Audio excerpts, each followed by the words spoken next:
아브라함이 거기서 네게부 땅으로 옮겨가 가데스와 술 사이 그랄에 거류하며 그 안에 사라를 자기 누이라 하였으므로 그랄 왕 아비멜렉이 사람을 보내어 사라를 데려갔더니 그 밤에 하나님이 아비멜렉에게 현몽하시고 그에게 이르시되 내가 데려간 이 여인으로 말미암아 내가 죽으리니 그는 남편이 있는 여자임이라. 아비멜렉이 그 여인을 가까이 하지 아니하였으므로 그가 대답하되 주여 주께서 의로운 백성도 멸하시나이까. 그가 나에게 이는 내 누이라고 하지 아니하였나이까. 그 여인도 그는 내 오라비라 하였사오니 나는 온전한 마음과 깨끗한 손으로 이렇게 하였나이다. 하나님이 꿈에 또 그에게 이르시되 내가 온전한 마음으로 이렇게 한 줄을 나도 알았으므로 너를 막아 내게 범죄하지 아니하게 하였나니 여인에게 가까이 하지 못하게 하니 이 때문이니라. 이제 그 사람의 아내를 돌려보내라. 그는 선지자라.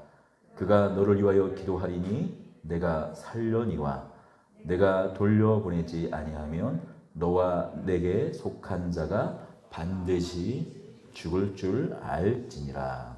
아멘. 우리 속담이라고 해야 하겠죠. 어처구니 없다라는 말이 있습니다. 정작 써먹으려고 했더니 쓸 게 없는 그런 상황.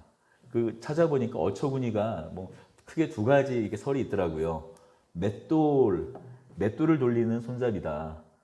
맷돌을 돌리려고 그랬는데 맷돌 손잡이가 없으면 손으로 어떻게 맷돌을 돌릴 수는 없잖아요. 그래서 그 맷돌 손잡이가 예전에 어처구니였는데 예전 부르던 말이 그래서 어처구니가 없다, 어이가 없다라는 말이 거기서 나왔다라는 설이 하나 있고, 저는 그것만 있는 줄 알았는데 우리 고궁이나 옛날 오래된 주택 보면은 일반 가정집의 주택은 옛날 주택은 그러지 않았지만 처마 이렇게 사이에 끝에 보면은 이상한 동물인데 현실에는 없는 동물들이 이렇게 조그맣게 조각되어 가지고 이렇게 앉아져 있잖아요. 특히 절에도 그렇고 고궁에도 그렇고. 근데 그게 그 집을 지켜주는 일종의 수호신 같은 건데 정작 있어야 건물에 그게 없다라는 의미에서 어처구니 없다라는 말이 나왔다. 두 가지 설이 있는데 저는 아마 이 첫 번째인 것 같아요. 또 이런 말도 있죠. 또 말짱 도루묵이란 말도 있습니다. 제가 기억이 요즘에 좀 가물가물해가지고 그러는데 아마 선조왕이었던 것 같은데 임진왜란 때 피신했던 왕이죠. 그때 두만강이 지금 평양에 있는 강인가 그렇죠. 두만강이 어느 하천을 건너는데 그때 그 하천을 건널 때 그 강을 건널 때 어부가 진상했던 그 고기가 너무나 맛있어서 이름을 혹시 뭐로 지었는지 맨날 외우는데 하여튼 특별하게 이름을 너무 많이 써서 이름을 직접 왕이 지어줬어요. 원래 그 물고기 이름은 도루묵이었대요. 도루묵이었는데 이름이 이렇게 맛있는데 뭔가 이름이 좀 이렇게 시답지 않잖아요. 그러니까 특별하게 이름을 지어줬어요. 그 이름에 그 고기 이름을 이제 까먹었는데 이제 피난을 갔다가 다시 그 전쟁에 이제 잘 어떻게 막아지자 다시 이 궁으로 내려오면서 다시 그 강에 가서 그 고기를 먹어본 거예요. 그런데 맛이 그때 먹었던 맛이 아닌 거죠. 그래서 다시 묵이라 해라 그래서 말짱 도루묵인가? 그런 말이 나왔다고 하더라고요. 아마 지어낸 얘기 같지는 않습니다. 근데 오늘 우리가 지금 보게 되는 아브라함이 말짱 도루묵에 어처구니가 없어요. 벌써 하나님을 만나고 75세 하나님의 부름을 받고 지금 99세에서 100세로 넘어가는 그 어간이니까 약 24년, 25년이 지나간 시간입니다. 그러다 보니 오늘 본문에 이 자신의 부인을 또 아비멜렉이라는 가나안의 한 또 왕에게 넘기는 이 장면이 납득이 되지 않는 겁니다. 그렇잖아요. 설명이 되지 않으니까 다양한 이 의견들이 있어요. 먼저 어떻게 이걸 설명을 하냐면 시간상으로 18장, 19장, 20장 이것이 순차적으로 이루어진 것이 아니라 이 20장의 이야기, 자신의 또 아내를 이 아비멜렉이라는 지역 족장보다는 좀 더 위에 있는 뭐 도시국가의 왕 정도 되겠죠. 그 왕에게 또 다시 넘기는 이 장면을 사실 이거는 19장에 바로 이어서 있는 얘기가 아니라 12장 애굽에 내려갔다 애굽에 피신하러 가문을 피해 내려갔다가 자신의 아내를 애굽의 왕에게 넘겼었던 그 즈음에 또다시 그렇게 멀지 않은 시간이 있었던 이야기인데 이 성경을 쓴 이 저자가 아무래도 우리는 뭐 모세로 믿고 있죠. 모세 오경이라고 하니까요. 이 모세가 특별한 이 19장과 21장 이삭을 낳기 전에 특별하게 던지고자 하는 메시지가 있어서 이 20장 그 19장과 21장 사이에 넣었다. 그러니까 시간상으로 그러니까 시간으로 이렇게 바로 이어지는 것은 아니다. 실제로 이 사복음서의 저자들은 동일한 사건이지만 그 이야기가 똑같은 시간상의 순서에 있지 않는 경우가 있어요. 대표적으로 주기도문이죠. 우리가 알고 있는 이 주기도문은 우리가 이제 풀로 외우고 있는 그 주기도문은 어디에 위치하고 있습니까? 마태복음에 보면 산상수훈에 위치하고 있지 않습니까? 산상수훈에 위치하고 있는 이유는 특별히 이 마태가 이 주기도문을 하나님 나라 백성의 기도로서 좀 더 강조하고자 이 산상수훈은 하나님 나라 백성들이 새롭게 지켜야 될 새롭게 주어지는 일종의 계명과 같은 것이거든요. 새롭게 하나님 나라 백성들이 새롭게 지켜야 될 마치 구약의 율법을 대신하는 새로운 법과 같은 것입니다. 율법은 아닙니다만 그럼 하나님 나라 백성들은 그럼 어떻게 기도하느냐 포커스에 맞춰서 마태복음엔 지금 산상수훈 그 자리에 있는 것입니다. 그런데 누가복음에는 그 많은 특히 이제 당시에 있던 종교 지도자들, 특별히 세례 요한의 제자들은 이렇게 세례 요한이 기도를 가르쳐줘서 기도를 하는데 우리에게도 좀 기도문이 필요합니다. 우리에게도 하나님께 어떻게 기도해야 하는지 알려주십시오. 라는 개념에서 제자의 기도, 예수의 제자는 어떻게 기도해야 되는가 라는 데 좀 더 포커스를 맞춘 것이죠. 그러니까 물론 예수님께서 아마 이곳저곳에서 주기도문과 관련된 말씀을 전해 주셨을 거예요. 하지만 그 위치에 따라서 동일한 내용이라 할지라도 그 던져주는 메시지가 다른 것이죠. 의미를 같은 물론 핵심 메시지가 있지만 약간 좀 다른 맥락으로 전해지는 것입니다. 그러니 꼭 성경이 시간순으로만 기록되었다라고는 생각할 필요는 없어요. 그러니까 어떤 분들이 주장하는 것과 같이 이 20장 이 내용이 아니 아브라함이 또 말짱 도루묵이네. 다시 예전 그 75세 약 76세 그때 시간으로 돌아가서 또 아내를 반복된 실수를 또 저지르는구나 라고 생각하지 않을 수도 있다는 것이죠. 또 한 가지 주장은 이렇습니다. 이건 이제 아주 보수적인 분들이 이렇게 또 이야기하는 겁니다만 또 일견 또 수긍을 할 수도 있을 것 같아요. 지금 이 20장은 아브라함이 99세입니다. 사라가 10살 차이가 나거든요. 89세 아니겠어요? 그런데 이미 18장에 보면 사라가 이미 나이가 오래돼서 경수가 끊어졌다, 생리가 끊어졌다고 얘기하고 있어요. 그냥 좀 속된 말로 20장이야말로 사라가 회춘했다라는 아이를 낳을 수 있는 증거로서 이게 젊음이 되돌아왔다. 1차적으로는 우리가 그렇게 받아들일 수 있다, 그렇게 해석할 수 있다라고 또 말씀을 하세요. 우리는 하나님께서 말씀으로 7일 만에 세상을 창조하신 것을 또 믿는 사람들입니다. 아무튼 말씀으로 창조하신 것을 믿는 사람들이에요. 더불어 이스라엘 백성들을 홍해를 갈라서 무슨 야트막한 그런 갈대 그런 갈대 뭐라 그러죠? 그런 이 늪이 아니라 그 뭐라 그러죠?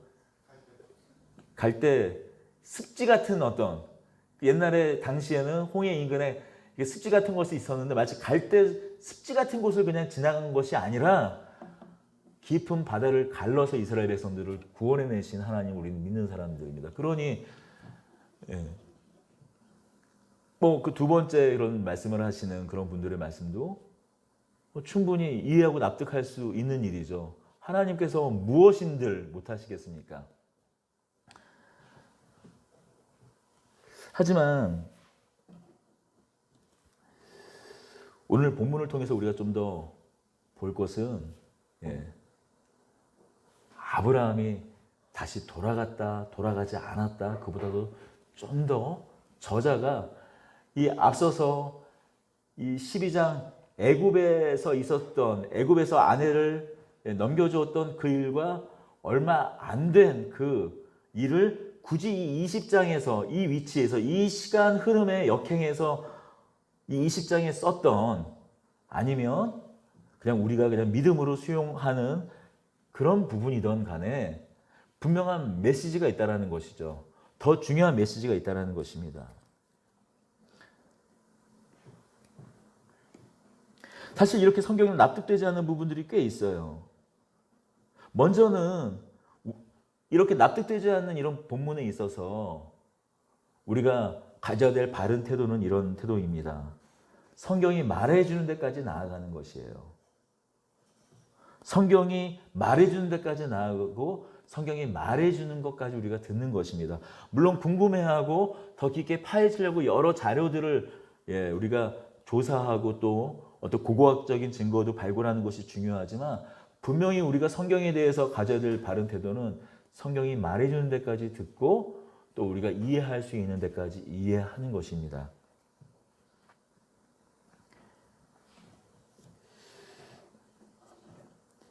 뭐 그런 관점에서 일단 성경이 말하고 있는 데를 보면 이렇게 이야기합니다. 1, 2절 한번 보면 아브라함이 거기서 네게부 땅으로 옮겨가 가데스와 술 사이의 글 아래 거류하며 지금 네게부 땅과 가데스와 이 네게부 땅, 그다음에 가데스와 술 사이 글 아래에 있는 네게부 땅이면 어디를 얘기하냐면 이집트와 그리고 이 가나안 땅 그 사이 그 어간을 말하는 것이에요. 그러면 거기서 네게부 땅으로 옮겨가면 거기는 어딜까요? 마므레 상수리 수풀이 있는 헤브론 지역입니다. 거리가 좀 있기 때문에 지금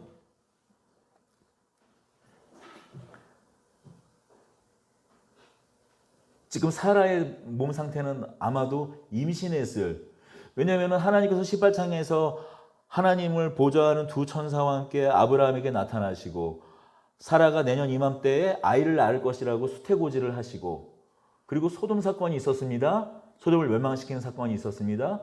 그리고 오늘 이 20장 본문으로 넘어간다는 건 거리도 거리가 시간이 좀 지난 거예요. 이미 수태했을 상황인 것이죠.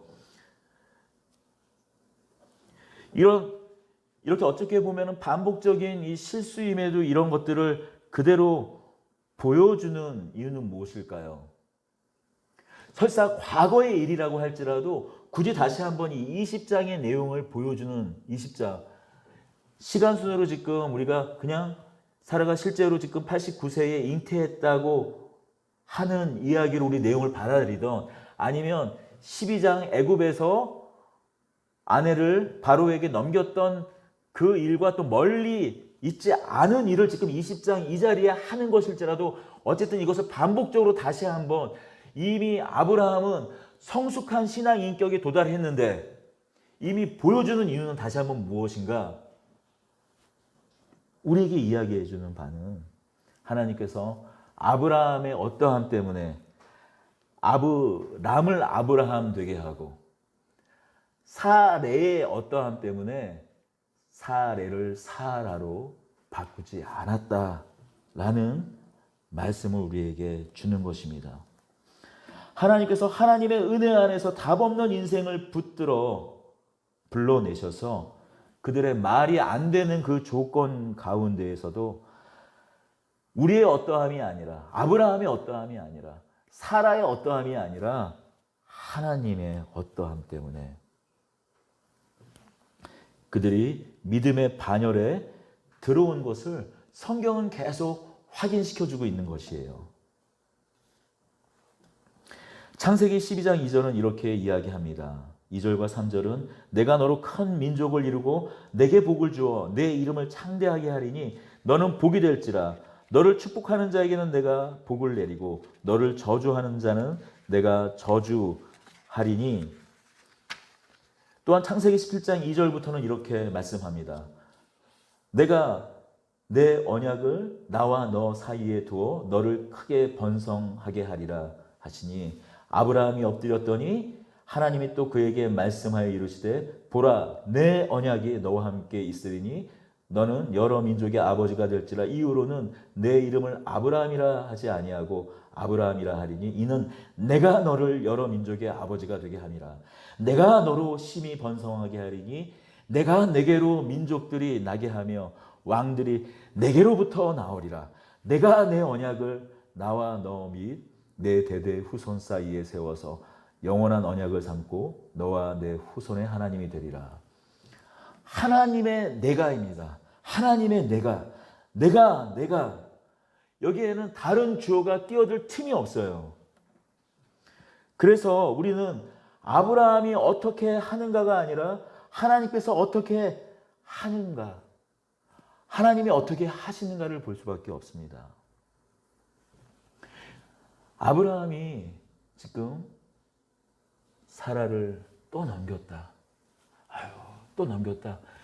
그 사실이 틀렸다라는 것이 아니라, 그 사실이 팩트가 아니라는 것이 아니라, 그것보다 우리가 지켜봐야 할 것은 그럼에도 불구하고 하나님께서 하나님 당신이 내가 아브라함을 어떻게 하시는지, 하나님께서 그런 아브라함의 반복된 실수, 업처구니 없는 말짱 도루묵인 것 같은 그런 현실 가운데서도 하나님 내가 어떻게 하시는지 우리는 찾아봐야 한다는 것이죠.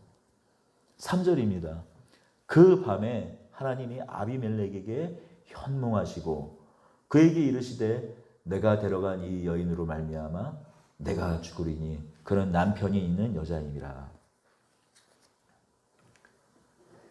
우리는 죽겠다고 말해요. 항상 죽겠다고 얘기합니다. 그리고 경기는 제가 이제 어렸을 때 초등학교 때는 잘 기억이 안 나고 중학교 때부터 경기는 항상 불경기였어요.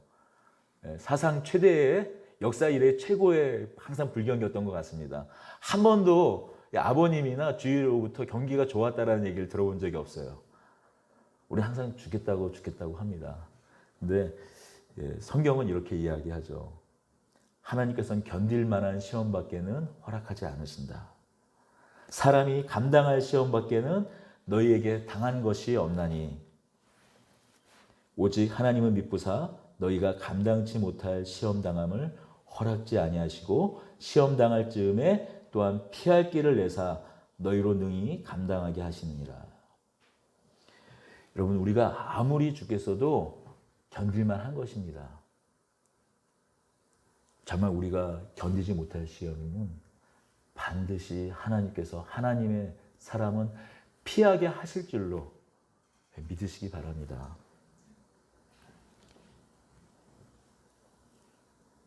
하나님이 아브라함에게 즉각적으로 반응하시고 개입하시는 겁니다.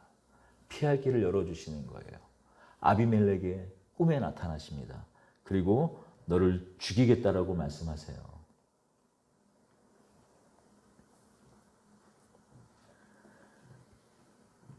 신자의 삶이 그렇습니다. 아브라함과 같이 신앙 연조가 꽤 되는데도 불구하고 여러분, 신자의 삶 가운데에 마치 사라를 내놓은 것 같은 그런 위기가 있다라는 것이에요. 우린 이렇게 생각하기 쉽습니다. 신앙이 성숙해지고 깊어지면 이제 위기도 마치 비껴갈 거라고 생각을 해요. 우리 그런 기대를 가지고 있지 않습니까? 내가 이런 신앙 깊이, 신앙 연조, 어떤 신앙의 성숙을 했으니 마치 위기도 찾아오지 않을 거라고 생각을 해요. 하지만 어떻습니까? 신앙이 아무리 깊어도 코로나 같은 건 찾아오는 것이에요. 피할 수 없는 위기가 옵니다.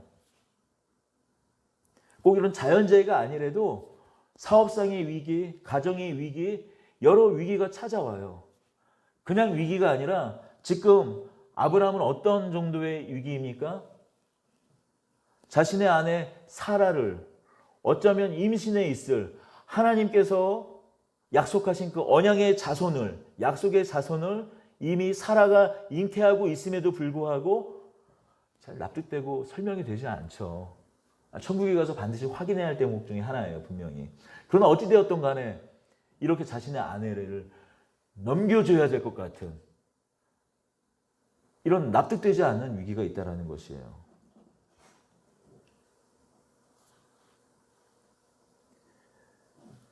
신앙이 깊어지고 우리의 믿음의 연조가 깊어진다고 그렇습니다. 위기가 없는 것은 아니에요. 그런 관점에서 본문을 좀 더 순전한 마음으로 보자면 앞서 말씀드렸듯이 18장에서 하나님께서 수태고시를 하셨습니다. 또 내년 이맘때 아이를 낳을 것이라고 얘기하셨어요. 그리고 19장에서 하나님이 두 천사와 함께 방문하셨습니다. 시간적인 이런 것을 보면은 아마도 지금 하나님의 약속의 말씀대로 사라가 잉태한 것이에요. 마치 이런 것과 비슷할 것 같아요. 우리가 이 기도원에서 옛날 같으면 불 받는다고 하죠.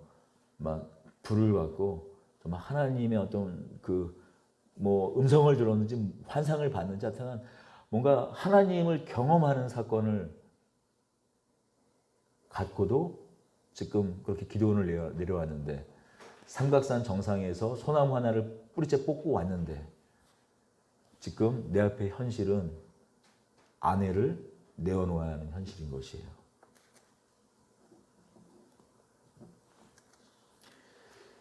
그런데 이 본문을 가만히 보면 우리가 코미디라고 하죠. 코미디 이 장르 이게 무슨 이야기 장르라면 희극이라고 말하지만 우리 보통 그런 희극을 코미디라고 합니다. 그런데 가만히 보면 이게 이 이야기 안에 코미디 같은 지금 상황이 녹여져 있어요. 한번 가만히 보십시오. 4절에서 6절을 볼까요? 아비멜렉이 그 여인을 가까이 하지 아니하였으므로 그가 대답하되 주여 주께서 의로운 백성도 멸하시나이까. 그가 나에게는 이는 내 누이라고 하지 아니하였나이까. 그 여인도 그는 내 오라비라 하였사오니 나는 온전한 마음과 깨끗한 손으로 이렇게 하였나이다.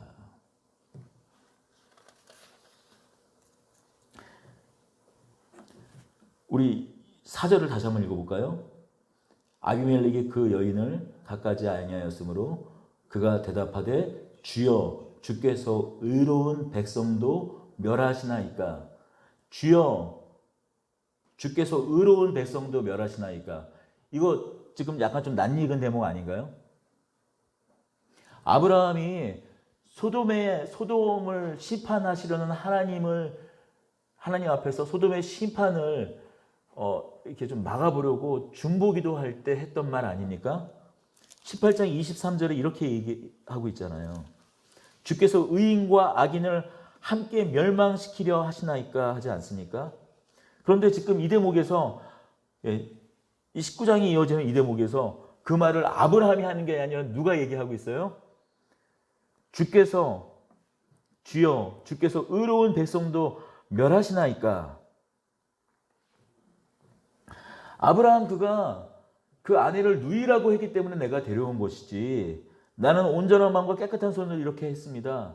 손끝 하나 어떻게 하지 않았다라는 것이에요. 하나님께서 그 말씀을 부정하지 않으십니다.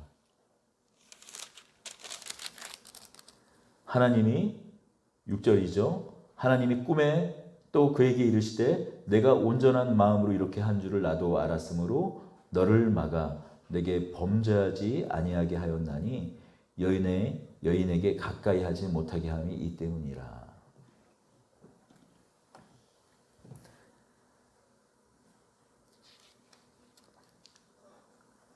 10절, 12절, 13절도 한번 같이 읽어보겠습니다. 하나님께서 이렇게 나타나신 후에 아비멜렉이 아브라함에게 좀 따지는 대목이죠. 같이 읽겠습니다. 아비멜렉이 또 아브라함에게 이르되 내가 무슨 뜻으로 이렇게 하였느냐? 아브라함이 이르되 이곳에서는 하나님을 두려워함이 없으니 내 아내로 말미암아 사람들이 나를 죽일까 생각하였으며 또 그는 정말로 나의 이복 누이로서 내 아내가 되었음이니라. 실제로 사라가 이복 누이라고 이 원어에 보면은 딸인데 내 어머니의 딸은 아니다라는 말로 풀어진 것을 의역을 해서 그는 내 이복 누이라고 되어 있는데 정확히는 이제 바로 이제 이복 누이인지 우리가 알고 있는 아버지는 같고 엄마는 틀린 이복 누이인지 뭐 여러 가지 다양한 이야기가 있는데 유대 전승으로 따지면 그 아브라함의 형제 하란의 딸이었다. 우리 고대에는 항상 말씀하지만 오늘날의 어떤 그런 이 눈높이로 어떤 결혼 제도라든지 눈높이로 보면 안 되고 예전엔 친족 간 결혼에 사촌 안에서 결혼도 이제 허용되던 어떤 그 옛날 시절이 있었죠. 물론 구약의 율법은 나중에 친족 간의 결혼을 사촌 간의 결혼을 금지했지만 근친 간의 결혼을 금지했지만 그 이전에 같은 이야기입니다. 근데 보통 하란의 자기 형제 하란의 조카와 결혼했다라는 것이 유대의 보통 전승입니다.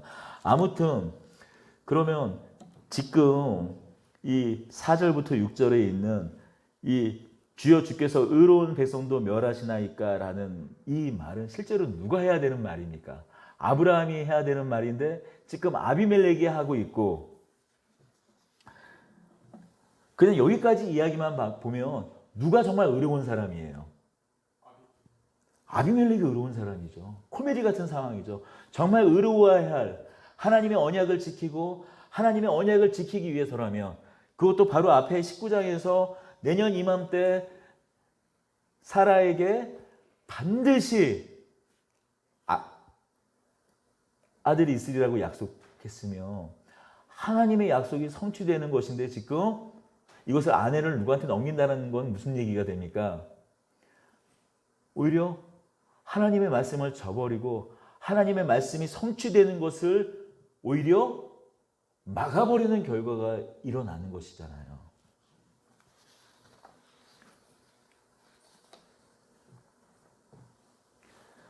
그런데 하나님의 대답을 보십시오. 6절 우리 함께 읽겠습니다. 7절 보겠습니다. 이제 그 사람의 아내를 돌려보내라. 그는 선지자라. 그가 너를 위하여 기도하리니 내가 살려니와 내가 돌려보내지 아니하면 너와 내게 속한 자가 다 반드시 죽을 줄 알지니라. 오히려 아브라함이 의인이 아니라 아비멜렉이 더 의롭고 오히려 아브라함과 그 속한 사람들보다 오히려 아비멜렉과 그 속한 사람들이 더 의로워 보이는 이 상황에서 하나님은 누구를 선지자라고 말하고 있어요? 아브라함을 선지자라고 말하고 있어요. 구약 성경에서 선지자라는 단어가 이 20장에서 처음 등장하고 있습니다.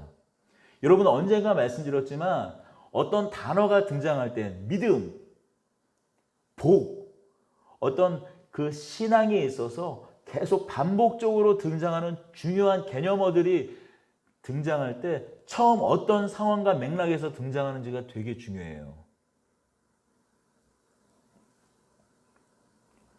그래서 우리가 이신층이라는 우리 기독교의 이 믿음의 주요 교리를 계속 거꾸로 올라갈 때 확인하는 자리가 어디 있습니까? 아브라함이 이를 믿으니 그를 의롭게 여기셨다라는 데까지 출발하지 않습니까? 거기서부터 출발하잖아요. 근데 지금 선지자라는 것이 어디에서 출발하고 있어요? 오히려 아비멜렉이 더 의로워 보이는 그때에 아브라함은 선지자라고 말하고 있어요.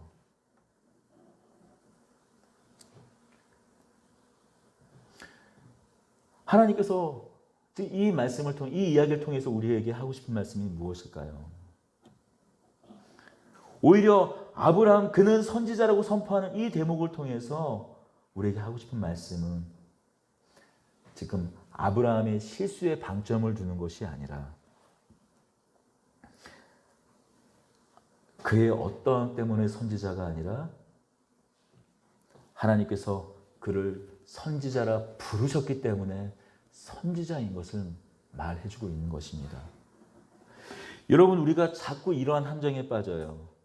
우리가 요즘 특히 하도 교회가 욕을 많이 먹다 보니까 이런 우리가 기독교인답게 신자답게 믿는 사람답게 자꾸 답게 하잖아요. 여러분, 우리는 한 번도 우리다운 적이 없는 사람들입니다. 평생 가다 죄송해요. 제 눈높이나 제 수준의 여러분들을 이렇게 같이 하향평준화해서 죄송한데 제가 돌이켜보면은 우리는 우리다워질 수 없는 사람들이에요. 하나님께서 우리를 그렇게 인정하시기 때문에 우리가 되는 것입니다.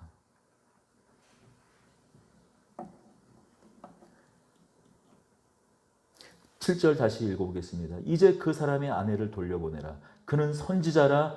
그가 너를 위하여 기도하리니 내가 살려니와 너가 돌려보내지 아니하면 너와 내게 속한 자가 다 반드시 죽을지니라. 아니, 자기 부인을 누이라고 속이는 사람한테 기도받고 싶으세요? 그런데 그에게 기도를 받아야 산대요. 그는 선지자이기 때문에. 그런 아브라함한테 기도를 받아야 자신과 아비멜렉 그 자신과 그의 속한 자가 그 백성이 산다고 얘기합니다. 여러분, 이게 신자인 거예요. 여러분, 요나의 이야기를 잘 알고 계실 거예요. 하나님께서 요나에게 니느웨로 가라고 합니다. 그런데 선지자 요나가 어디로 가죠? 니느웨, 아시리아의 수도 니느웨의 아예 반대 방향인 스페인의 오늘날 그 지브롤터인가요? 지브롤터 해협에 있는 그 스페인, 그 항구 있는 옛날의 그 지명 다시스로 아예 반대 방향으로 배를 타고 갑니다.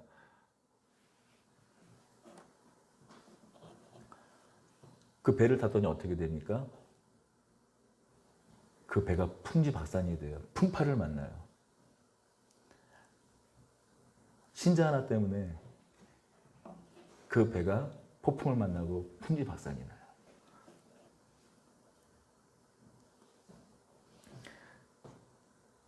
마치 아브라함이 아비멜렉 그 그랄 땅에 가서 그가 속이는 바람에 그 지역이 풍지박산 나듯이 요나 때문에 요나가 탄 배가 풍지박산이 납니다.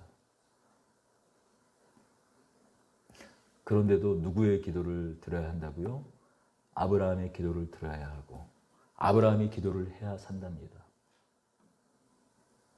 우리가 훨씬 더 못한 사람이고 답이 안 나오는 사람들이고 훨씬 세상이 의로워 보이지만 그래도 하나님께서는 신자의 기도를 들으시겠다라는 것이에요. 하나님께서 부르신 사람의 기도를 들으시겠다라는 겁니다. 요나가 나오자 그 배에 폭풍이 잠잠해집니다. 여러분, 많은 경우에 자격이라든지 상황이라든지 가진 여건이라든지 보면 우리가 기도해 줄 상황이 아니라 오히려 우리가 기도를 받아야 돼요. 우리가 도움을 받아야 돼요. 그런데 그는 선지자라 그가 기도해야, 아브라함이 기도해야 그곳이 삽니다.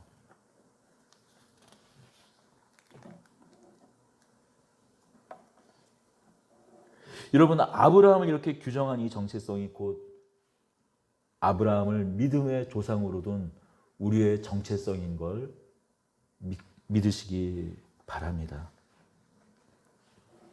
12장 3절이죠.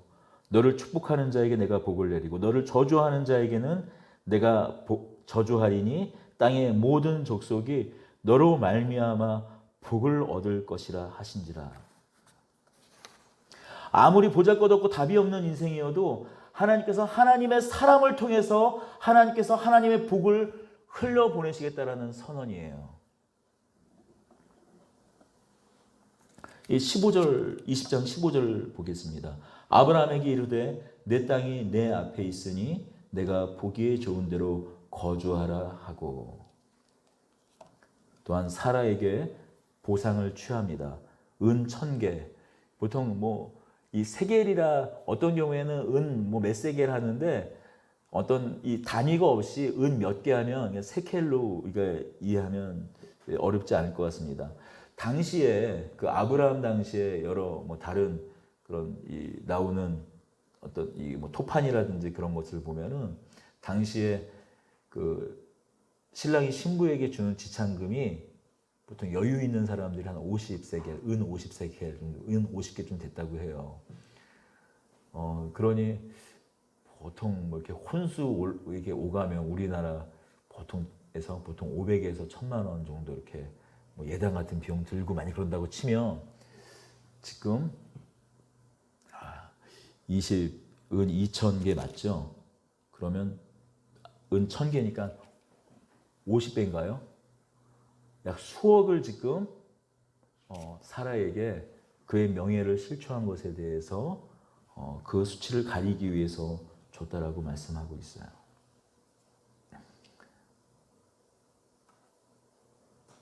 더불어 다만 사라의 수치만 가린 것이 아니라 아비멜렉이 이렇게 이야기합니다. 16절 우리 함께 읽을까요? 사라에게 이르되 내가 은 1000개를 내 오라비에게 주어서 그것으로 너와 함께한 여러 사람 앞에서 내 수치를 가리게 하였으니 내 일이 다 해결되었느니라. 은 1000개를 내 오라비, 이미 오라비인 게 틀린 것이 아니라 내 남편이라고 불렀어야 더 맞잖아요. 하지만 내 오라비, 사라에게는 은 1000개로 자신이 실수한 것을, 또 당시에 한참 뒤에 아시리아의 함무라비 법정 같은 것을 보면은 혹시라도 여행자의 아내인지 모르고 잘못 이렇게 데려갔을 때 당시에 그 배상하던 관습이 있었는데 그 배상하던 관습으로만 따져도 어마어마한 돈을 줬고, 지금 내 남편에게 주었다고 얘기하지 않고 내 오라비에게 주었다라는 얘기는 그의 거짓을 책망하지 않겠다라는 말씀이죠. 하나님께서 아브라함 답이 없는 인생 가운데 개입하셔서 그의 죄를 죄로 여기지 않으시고 그의 연약함을 덮어주시고, 하나님께서 오히려 그가 누구인지, 하나님의 부르심이 어떤 부르심인지, 아브라함이 어떤 사람인지, 아브라함에게 하나님께서 무엇을 담고 계시는지 오늘 이 20장에서 보여주고 있습니다. 17절 우리 같이 읽겠습니다. 아브라함이 하나님께 기도하매 하나님이 아비멜렉과 그의 아내와 여종을 치료하사 출산하게 하셨으니, 18절입니다. 여호와께서 이왕에 아브라함의 아내 사레의 일로 아비멜렉의 집의 모든 태를 닫으셨습니다. 하나님께서 누구의 기도를 들어주셨습니까? 20장에 드러난 이 아브라함의 기도입니다. 여러분, 아브라함의 기도예요.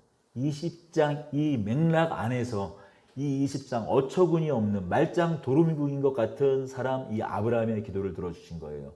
누구의 기도를 들어주신 게 아니라 이삭을 번제로 바칠 정도의 믿음으로 성숙해 있는, 이삭을 번제단에다 올려놓고 하나님께 바치는 그런 순종과 하나님을 향한 절대적인 신뢰와, 내가 이삭을 죽일지라도 하나님께서 이삭을 약속의 씨로 삼으셨으니, 약속의 후사로 삼으셨으니 다시 살릴 것이다 라고 하는 마치 그런 부활의 신앙까지 이른 그런 아브라함의 기도가 아니라 어떤 사람의 기도요? 자신의 부인을, 그치 뭐 내 이복 동생은 이복 동생이니까 하려고 어쩔 수 없는 삶의 현실 앞에서 어쩌면 타협하고 있는 이런 아브라함의 기도를 지금 들어서 아비멜렉과 그에 속한 모든 사람들의 태문을 닫으신 것을 다시 회복시키셨다고 말씀하고 있습니다. 다시 말씀드립니다. 하나님께서 아브라함을 그렇게, 아브라함의 어떠함 때문이 아니라 하나님의 은혜와 자비와 긍휼로 아브라함을 묶으셔서 그를 선지자라 부르시며 또한 아브라함에게 기독케 하셨듯이 여러분, 이 부르심은 우리의 부르심입니다. 너는 택한 족속이요 왕 같은 제사장이라 우리를 아브라함과 마찬가지로 하나님께 묶으시고 우리를 하나님의 그 기이한 빛에 들어가게 하셨어요. 이 부르심이야말로 여러분 복이 아니고 무엇이겠습니까? 우리의 어떠함 때문에 우리가 규정되는 것이 아니라 우리가 무슨 무엇답게 해야 우리가 무엇으로 다워지는 것이 아니라 하나님께서 우리를 무엇이라고 여기고 또 무엇이라고 부르는지, 우리를 어떤 이름으로 부르는지, 이제 더 이상 너를 아브람이라 하지 아니하겠고 아브라함이라 부르리라. 너를 이제 야곱이라 하지 아니하고 이스라엘이라 부르리라. 우리를 성도로 거룩하게 부른 그 하나님의 부르심이 우리를 규정하는 것이지 우리의 어떤 답계가 우리를 규정하는 것이 아닌 것을 여러분 우리가 복이라 여기기 원합니다. 여러분, 그러니 우리는 마음껏 축복하고 마음껏 기도할 수 있는 것입니다. 우리가 아무리 보잘것없어 보여도 우리의 기도로 세상이 산다, 내가 속한 것이 산다, 이러한 자부심을 갖고 사시기 원합니다. 답 없는 인생일처럼 답 없는 이런, 사실 이 20장 가만히 읽어보세요. 얼마나 어처구니가 없습니까? 그런데도 아브라함의 기도가 그 그랄 땅을 살렸듯이 여러분 어쩌면 우리가 답이 없는 사람들일 수 있어도 우리의 기도를 통하여 세상이 산다, 내가 속한 곳이 산다라고 성경은 이야기해주고 있습니다. 여러분, 정말 이것이야말로 우리의 복인 줄 알고 우리의 기쁨인 줄 알고 우리 사는 복된 우리 더드림교회 온 성도들이 또 권속들이 되길 축원합니다. 기도하겠습니다. 주님, 참으로 그렇습니다.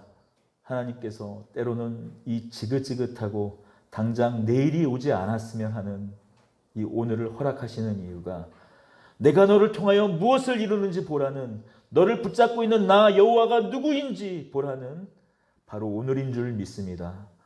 하나님, 이제 알았으니 그런 오늘을 어제보다는 좀 더 의젓하게, 좀 더 명예롭게 내 안에 계시는 하나님의 풍성함으로 기도하며 찬송하는 우리들이 되도록 힘주시고 능력 주시고 은혜 베풀어 주옵소서. 우리 주 예수 그리스도의 이름으로 기도드리옵나이다. 아멘.